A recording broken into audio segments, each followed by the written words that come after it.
សូមជូនរឿងចនិងអណ្ដើកក្នុងសម័យព្រះនាយមាននិទានមួយដំណាលថា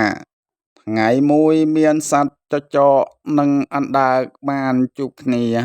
ហើយបបួលគ្នាប្រជែងដោយលោតចម្ងាយឆ្លងពីមាត់ស្ទឹងម្ខាងទៅមាត់ស្ទឹងម្ខាងទៀតអណ្ដើកបានសួរទៅចចកថាណែបងចខ្ញុំចង់ភ្នាល់ណាស់ថ្វីបើជើងខ្ញុំខ្លីចចកឆ្លើយថាមើលបងអណ្ដើកដែលបងឯងបបួលខ្ញុំភ្នាល់នេះតើភ្នាល់របៀបណាអណ្ដើកឆ្លើយថាភ្នាល់លោតឆ្លងស្ទឹងនេះហើយចង្អុលទៅស្ទឹងដែលនៅក្បែរខ្លួនចចកថាយើខ្ញុំដូចជាឆ្ងល់ដែរចុះបងឯងបបួលខ្ញុំភ្នាល់ដូចម្ដេចបើជើងបងឯងប្រវែងជើងក្អាត់ដូចនេះលោតម្ដេចនឹងកើតអណ្ដើកឆ្លើយថាយីបងចមើលងាយខ្ញុំជើងខ្លីទេតាបងឯងមិនទាន់ដឹងអាជើងខ្លីនឹងទេមើលបងឯងសាកល្បងម្ដងមើលចចកថាបើបងអណ្ដើកឯងចាញ់ខ្ញុំតើបានអ្វីឲ្យខ្ញុំអណ្ដើកថាខ្ញុំសុខចិត្តរកសត្វជើងពីរឲ្យបងចឯងស៊ីចចកថាបើខ្ញុំលោតចាញ់បងអណ្ដើកឯងខ្ញុំរកសត្វជើងមួយឲ្យបងឯងស៊ីជាអាហារថាដូច្នេះហើយសត្វទាំងពីរក៏ប្រុងប្រៀបរៀបចំប្រឡងគ្នាអណ្ដើកឆ្លើយថាណ៎បងចឯងមកឈរមុខខ្ញុំដើម្បីរៀបចំលោតចចកថាហេមិនបាច់តទីឲ្យខ្ញុំទេអណ្ដើកមកឈរពីខាងក្រោយចចកប្រឹងនឹងបោះពួយយ៉ាងអង់អាចរៀបនឹងលោតអណ្ដើកក៏ខំកន្ទុយចចកជាប់ចចកភ្ញាក់ក៏រលាស់កន្ទុយទៅដូចជាគេបោះអណ្ដើកទៅខាងត្រើយម្ខាងចចកធ្លាក់ទឹកប្រងអណ្ដើកងើបឡើងសើចហាហាហាថាយីបងចជើងវែងម្ដេចក៏លោតមិនរួច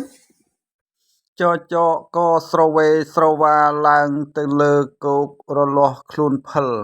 នឹងខឹងណាស់ក៏ចាប់លោតម្ដងទៀតគម្រប់2 ដង 3 ដងក៏នៅតែចាញ់កលអណ្ដើកគ្រប់លើកទាំងអស់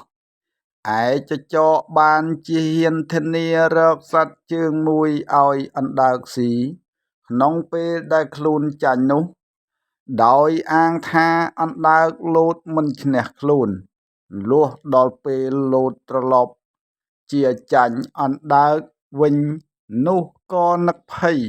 មិនដឹងជាទៅរកសត្វជើងមួយឯណាឲ្យអណ្ដើកស៊ី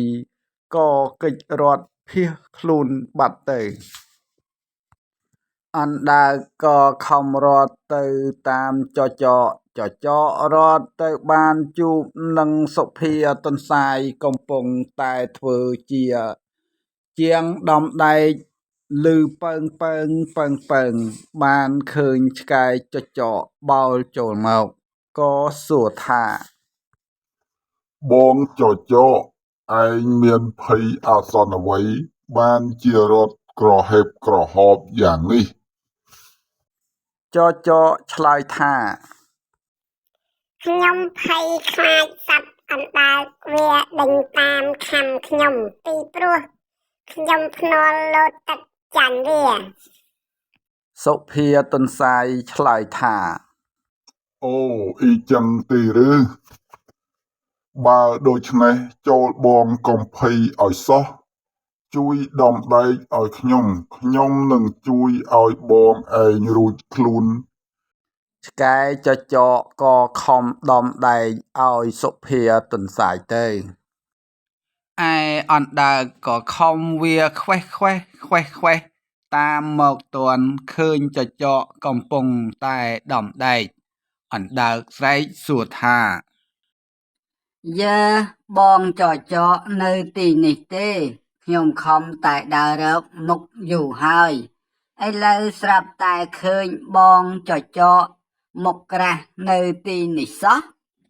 ទន្សាយថា ឈប់បងអណ្ដើក ហើយស្ទុះលោតទៅជិះខ្នងអណ្ដើកអង្គុយច្រហោងដាក់បងបីប្រឡាក់មាត់អណ្ដើកក៏លូនក្បាលចេញមកខំពងបីទន្សាយដាច់មួយកំណាត់ទៅទន្សាយដឹងថាអណ្ដើកខំពងរបស់ខ្លួនដាច់ហើយក៏លោតហក់រត់ភីងយ៉ាងលឿនអស្ចារ្យប្រៀបបាននឹងព្រួញចចកបានឃើញទន្សាយរត់ដូច្នេះក៏ផាយត្រង់កន្ទុយភ្លឹងតាមពីក្រោយទន្សាយទៅដោយនឹកស្មានថាប្រហែលជាទន្សាយទប់ទល់នឹងអណ្ដើកមិនឈ្នះអណ្ដើកស្រែកឃាត់ថា